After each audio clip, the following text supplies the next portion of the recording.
सावन चढ़ी भादव चहु दिस कादबरे ललना रे मेघ बात आएल अखाड़ पहाड़ो लोक सोतल रे ललना रे मेघ बात आएल अखाड़ पहाड़ो लोक सोतल रे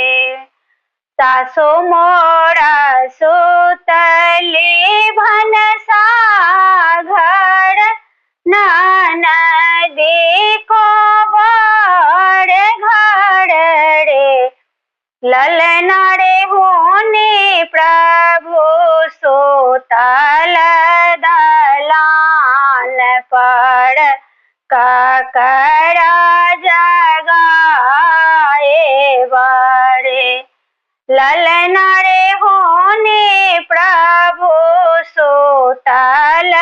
दलान पर ककरा जगाए बरे अहि अवसर ननदी जागल ननदी तोहि मोर ननदी छीगे ननदी जाहक भैया के दलान की भैया के जगावहे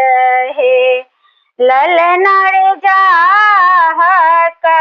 भैया के दलान की भैया के जगावहे उठावे बाही झक